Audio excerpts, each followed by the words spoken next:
बिहार में शिक्षक बहाली को लेकर हम लोग एक ही चीज़ कहना चाहेंगे कि बिहार के नौजवान शिक्षक अभ्यर्थी बरसों से परेशान थे। इस आस में थे कि नीतीश जी ने भी वादा किया और उप मुख्यमंत्री श्री तेजस्वी यादव जी ने 10 लाख नौकरी देने का वादा किया था एक कलम से।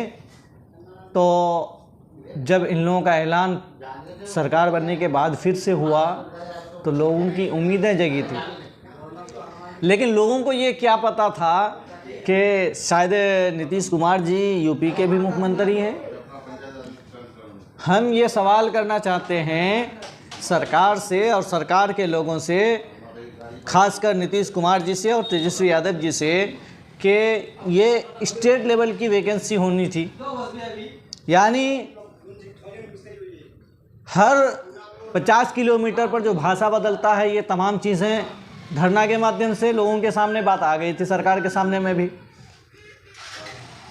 आपने क्या किया कि योगी जी को यूपी में नौकरी देनी चाहिए थी, लेकिन आपने क्या किया कि योगी जी के प्रदेश से लोगों को ला करके बिहार में आपने नौकरी दिया और आपने बिहार के शिक्षक अभ्यर्थियों को आपने तसला करनी और कुदाल उठाने पर मजबूर कर दिया।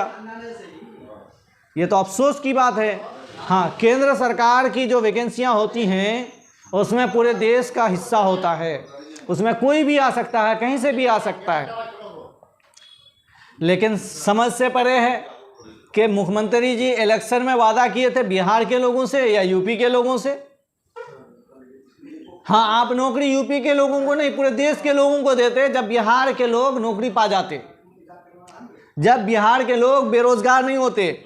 और सबसे बड़ी बात यह है कि आपने तमाम डिग्रियां हासिल करवा दी सबको। डीएलएड करवा दिया, बीएड वाले को साइड कर दिया, आपने सीटेट करवा दिया, आपने बीपीएससी करवा दिया, लेकिन नौकरी मिला किसको? नौकरी तो बिहार के लोगों के लिए था ना। नौकरी जो चाहिए तो बिहार के लोगों को चाहिए। आप अगर कहीं किसी भी विधानसभा में अगर आपने घोषणा किया था कि हम 10 लाख नौकरी देंगे, तो क्या यूपी के लोगों को तो नहीं कहे थे आपने? आपका वादा किससे था? बिहार वासियों से। लेकिन आपने नौकरी किसको दिया? यूपी वालों को। यूपी वालों को आप नौकरी देते, मना नहीं है, लेकिन पहले आप अपने घर के लोगों को तो रोजगार दीजिए। सबसे बड़े अफसोस की बात यह भी है कि पूरे देश में सबसे पिछड़ा बिहार के लोग खुद तड़प रहे हैं, तरस रहे हैं। बिहार के गरीब मजदूर लोग किसी तरीके से दिल्ली, पंजाब, हरियाणा, मुंबई जाकर के कमा करके अपने बेटे को शिक्षा देने की कोशिश कर रहे थे कि मेरे बेटे को नौकरी मिल जाएगी। चलो, हम जो कर रहे हैं, हम किसी तरीके से भी जिंदगी गुजार लिए, लेकिन अब उम्मीद है कि मेरे बच्चे को नौकरी मिलेगी। लेकिन आपने उस बाप के अरमान पर पानी फेरा, जो बाप बरसात में पंजाब, हरियाणा, मुंबई यानी खेतों में जाकर सड़ गल करके अपने बेटे की पढ़ाई का इंतजाम किया। आपने उस बाप के सपना को चकनाचूर कर दिया। आपने उस माँ के सपना को चकनाचूर किया, जो माँ दूसरे के घर में बर्तन मांजती रही लेकिन अपने बेटे को पढ़ाती रही। आपने उस माँ के सपनों को चकनाचूर किया है।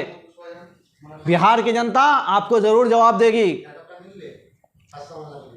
और तीसरी बात ये, क्या विधानसभा इलेक्शन में स्टेज यूपी के किसी विधानसभा में सजता था कि बिहार के विधानसभाओं में सजता था? क्या बिहार विधानसभा बिहार के अंदर है या यूपी के अंदर, लखनऊ के अंदर है? जब आप वादा करते थे बिहार विधानसभा में, तो तमाम एमएलए कहाँ के होते थे? कि बिहार के होते थे, यूपी के नहीं। आपने यहाँ के एमएलए का जवाब दिया था, ना कि बिहार के एमएलए का जवाब दिया था कि हाँ, हम नौकरी देंगे, हम वैकेंसी निकाल रहे हैं। लेकिन वैकेंसी तो निकाला आपने नौकरी तो दी, लेकिन बिहार के लोगों को शर्मसार कर दिया। बिहार के युवाओं को आपने ठगने का काम किया है। ये पॉलिसी नहीं चलेगी, जनता जान चुकी है।